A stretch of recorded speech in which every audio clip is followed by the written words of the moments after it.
અને શિષ્યોની સાથે કબીર સાહેબ ઊભા થયા અને હાથમાં એમની કુબડી, એ કુબડી લઈને આગળ વધ્યા. ચાલતા ચાલતા ચાલતા ઘણું દૂર ગયા તો ત્યાં દૂરમાં એક કેરીનું ઝાડ હતું. એ કેરીના ઝાડને હિન્દીમાં આમ કહેવાય. હિન્દી ભાષામાં કેરીને શું કહેવાય? આમ. તો ત્યાં સુધી પહોંચી ગયા અને ત્યાંથી એમને એમના હાથમાં જે કુબડી હતી એનાથી એક લીટી દોરવાની શરૂઆત કરી. અને જેમ એમને એક જમીન ઉપર લીટી દોરી તો એમાંથી પાણીનો પ્રવાહ નીકળતો શરૂ થયો અને એ પાણીનો પ્રવાહ વધતો ગયો. જેમ જેમ લીટી દોરતા ગયા એ પ્રવાહ વધતો ગયો અને એ પ્રવાહ નદીનું રૂપ લીધું અને એ નદી બની. એનું નામ પડ્યું આમી નદી. એ આજે મગહરમાં એ આમી નદી છે અને આમી નદીના કાંઠે જ સદગુરુ કબીર ભગવાનની સમાધિ છે. તો એ જે આમી નદીનું નિર્માણ થયું અને ત્યાં સદગુરુ કબીર સાહેબ થોડાક દિવસ રહ્યા. કેટલાક દિવસ રહ્યા? આપણે ત્યાં માગસર મહિનામાં જે એકાદશી આવે તે દિવસે કબીર સાહેબ ત્યાં પહોંચ્યા અને માઘ સુધી એકાદશી, મા મહિનાની એકાદશી સુધી ત્યાં આવ્યા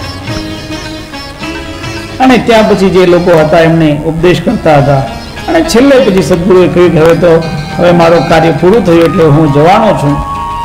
અને એ તો અંતર્ધાનનો પ્રસંગ છે.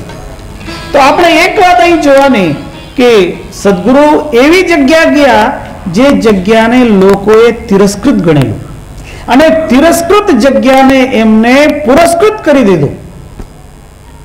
આજે એ જગ્યા લીલી છમ જગ્યા છે. તમે ત્યાં જઈને જો તો એકદમ બધો વિસ્તાર લીલો વિસ્તાર છે.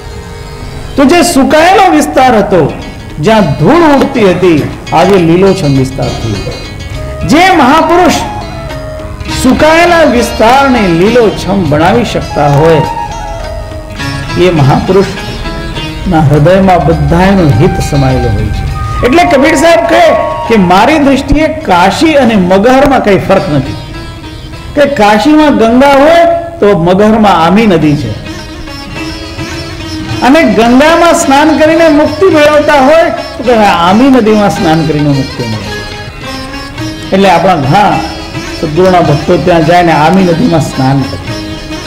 અને તે જે ત્યાં સદગુરુ એક વચન કહેલું, બીજકમાં આ શબ્દ આવે છે, જો મેથી કો સાચો વ્યાસ તોર મરણ હો મગહર પાસ. એમ મિથિલાના એક વ્યાસજી પંડિત સાથે જે કબીર સાહેબનો સંવાદ થયો તેની આ વાત છે. એમાં આ વાત આગળ આવે. કબીર સાહેબ કહે છે ક્યાં કાશી ક્યાં મગહર ઉસર.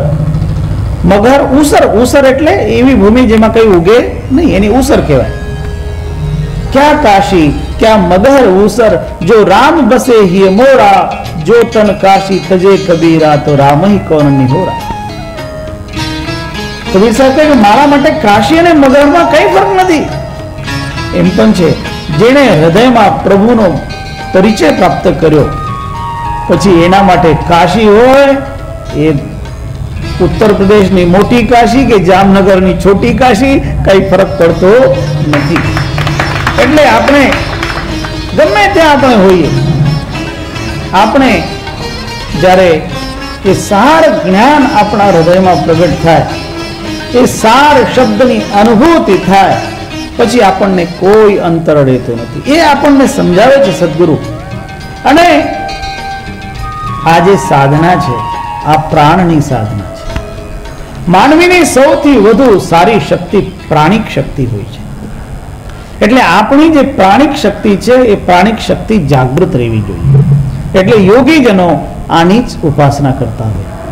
રાધનોતિ પવનમ યોગી માત્રા દ્વાદશ કૈ ક્રમાત, દ્વયમે કશ્ચ વાયુર્હિ ચાત્માપી પવનો વશી. એ કંટ્રોલ કરનાર તત્વ, વશ કરનાર તત્વ, આખા શરીરનું આખા જગતનું સંચાલન કરનાર તત્વ પણ પ્રાણવાયુ છે. અને એ જ પ્રાણવાયુ આપણે વ્યવસ્થિત માત્રામાં લેવું જોઈએ. એટલા માટે આપણે રોજ પ્રાણાયામ કરવા જોઈએ. 24 કલાક હોય ને, 24 કલાકમાં તમે 1 કલાક પ્રાણાયામ માટે કાઢો ને તો ઘણો. એમ તો મહાપુરુષો આપણને કહે કે દિવસમાં 2.5 કલાક કાઢો. 10મો અંશ કાઢવાનો હોય. 10મો અંશ કેટલો થાય? દિવસમાં 24 કલાક હોય. 24 કલાકનો 10મો અંશ કાઢો, કેટલો થયો? 2.5 કલાક તો ઓછામાં ઓછા કાઢવા જોઈએ. તમે 2.5 કલાક વાપરીને જો અને તમારા પોતાને માટે વાપરો. આપણે આપણા માટે છે. આપણે 2.5 કલાકે 10મો અંશ આપણા માટે, આપણા સ્વાસ્થ્ય માટે, આપણા આત્મકલ્યાણ માટે વાપરીએ તો સમજો કે આપણું જીવન કેટલું ભલું થાય. એ 10મો અંશ આપણે ગુરુને અર્પણ કરવાનો. એટલે કહેવાય છે 10મા અંશ ગુરુ કો દીજે, જીવન જન્મ સફળ કર લીજે. આ જીવન જન્મ ને આખું જીવન સફળ થઈ જાય, આ માનવનો અવતાર સફળ થઈ જાય. એટલા માટે આ 10મો અંશ કાઢવાનો. અને 10મો અંશ એટલે 2.5 કલાક નિયમિત આપણે 2.5 કલાક કાઢવા જોઈએ. પણ આ સમય નો થયો એવી રીતે 2.5નો અંશ એ આપણી કમાણીનો 10મા ભાગનો અંશ એ આપણે આપણી આવકમાંથી પણ કાઢવાનો. હવે લોકોએ આને તો બીજા ધર્મગ્રંથોમાં આવી વાત તો મૂકી દીધી કે તમારો 10મો અંશ છે ધર્મમાં વાપરો. પણ 10મો અંશ ધનનો જ નહીં, 10મો અંશ સમયનો. 10મો અંશ દરેક પ્રકારે વાપરતા. એટલે આપણા સમયનો પણ 10મો અંશ આપણે આપણા ધર્મ માટે વાપરીએ. પવનઃ શીતમુષ્ણં ચ પીયુષં વિષમેવ ચ વાતો દૃશ્યમદૃશ્યં ચ ક્ષીરં ચ પવનો ઘૃતમ. વાયુનું મહત્વ કેટલું છે એને આગળ સમજાવતા સદગુરુ બીજું દૃષ્ટાંત આપી રહ્યા છે. ઠંડી ગરમી બેયના પરિવર્તનમાં પણ વાયુ કારણ છે. કોઈ ગરમ થયેલી વસ્તુને ઠંડી કરે એ પવન. તમે અગ્નિને જ્યારે પવન લાગે ત્યારે અગ્નિ કેટલો તેજ વધે એ તમે જોઈ શકો છો.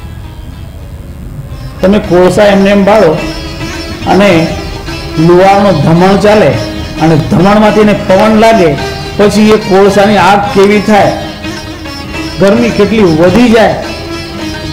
એ ગરમી વધારવાનું કામ પણ પવન કરે અને ગરમીને ઠંડુ કરવાનું કામ પણ પવન કરે.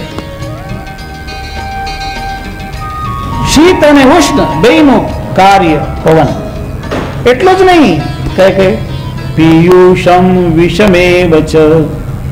જે વાયુ છે એ વાયુ દ્વારા કોઈ વસ્તુ અમૃત થઈ જાય અને એ વાયુનો બગાડ થાય તો ઝેર થઈ જાય. શુદ્ધિ દ્વારા અમૃત થાય, પવનની શુદ્ધિ દ્વારા પવનની અશુદ્ધિ થાય તો એ ઝેર જેવી થઈ જાય. વસ્તુમાં ઝેર અને અમૃતના જે ગુણ લાવે એના મૂળમાં પણ પવનની શુદ્ધ અને અશુદ્ધ અવસ્થા છે. એટલું જ નહીં, દૂધ બગડે તો એ પવનનો બેક્ટેરિયા પવનમાં જ ફરતા હોય. તમે જો તો બધા બેક્ટેરિયા મને ખ્યાલ નહીં હોય પણ આપણે જે શ્વાસ લેતા હોય ને એ શ્વાસમાં પણ પવન દ્વારા કેટલા બેક્ટેરિયા આપણી અંદર જતા. તો એ જે બેક્ટેરિયા છે એ બેક્ટેરિયા દૂધમાંથી દહીં બનાવે. દૂધ ફાટી પણ જાય એનાથી અને દૂધનું દહીં પણ થાય. પછી દહીંમાંથી ઘૃત થાય. એ બધાના મૂળમાં આ પવનનું વિશિષ્ટ તત્વ છે. આપણે જયારે એનું ચર્નિંગ કરીએ, આપણે જયારે વલોવીએ, મથાણી લઈને વલોવીએ તો એની અંદર વાયુ ફરે. વાયુ ફરે એટલે એ દહીં છે એકદમ પાતળું થઈ જાય. એના અંદરનું જે ઘી છે ને, માખણ, એ ઉપર આવવા માંડે. એ વલોવાથી, અને વલોવાની ક્રિયા પવન દ્વારા થઈ જાય. એટલે પવન જ બધા એના મૂળમાં કારણ બનતો હોય. એટલે પવનનું એટલું મોટું મહત્વ. પવનો ધરસ તથા ચોર્ધમ વાતો વર્ષયતે જલમ પવનો ગીતવાદ દેવા ઋતવ પવનશ્ચ ષટ. તમે વિચાર કરો, આ તબલા આ ઢોલક આ ક્યારે વાગે? પવનની ક્રિયાના કારણે. અંદર ખાલી જગ્યા હોય છે, પવન ભરેલો હોય એના કારણે આ વાગે. તમે સિતાર વગાડો તો સિતારના તારનું જે કંપન થાય, એ જે વાઇબ્રેશન થાય, એ વાઇબ્રેશન પવનને પ્રભાવિત કરે, એના કારણે મધુર સંગીત નીકળે. હાર્મોનિયમ વગાડો, હાર્મોનિયમ વગાડતા હોય ને એના જે સૂર છે આપણે દબાવીએ, એના સૂરમાં જે ધ્વનિ નીકળતી હોય, એ ધ્વનિમાં કારણ કોણ? પવન. પવન ન હોય, એ બાતું ન ચલાવવામાં આવે તો તમારો હાર્મોનિયમ કઈ કામનો નહીં, એ સૂર નહીં કાઢી શકે. પવન છે એ પવન સંગીતનું કારણ. આપણે બોલીએ તો બોલવાના કારણે જે હવા નીકળતી હોય તો એ પવનના કારણે જ ધ્વનિ નીકળે છે. પવન ન હોય તો પણ ધ્વનિ નીકળે નહીં. એટલે મૂળ જે છે, આ બધાના મૂળમાં પ્રાણ છે, બધાના મૂળમાં વાયુ છે. પવનો ગીત વાદ્યો વા, ગીત છે, વાદ્ય, સંગીત જે કઈ છે એના મૂળમાં પવન છે. પવનના કારણે જ વરસાદ થાય છે. જલ ક્યાંક વરસે ક્યાંક નહીં વરસે, એના મૂળમાં પણ પવન હોય. આપણે ત્યાં કહીએ કે આપણા દેશમાં માનસૂનમાં વર્ષા થાય તો એ માનસૂન પણ એ પવનનું નામ છે. તો એવી રીતે તમે વિચાર કરો તો મૂળમાં જે બધી સમૃદ્ધિ લઈ આવનાર પણ પવન છે અને સમૃદ્ધિને તોડી નાખનાર પણ પવન છે. ધરતીમાં જે કંપન થાય એના મૂળમાં પણ પવન છે. આ દુનિયામાં જે જલ છે ને, એ જલના મૂળમાં પણ પવન છે. તમે જલનું વિઘટન કરાવો તો જલમાં બે વાયુઓનું મિશ્રણ છે. એક વાયુનું નામ છે ઓક્સિજન અને એકનું નામ છે હાઇડ્રોજન. આ વાયુ જ છે. તો જલનું મૂળ શું? પવન. પવનના કારણે જલ થયો. અને તમને એવું લાગતું હોય કે બીજી વસ્તુઓ જલ નથી, તો એ પણ જલ જ છે. સોનું પણ પાણી બને, જ્યારે એની ગરમી વધી જાય ને તો એ સોનું પણ દ્રવ બની જાય.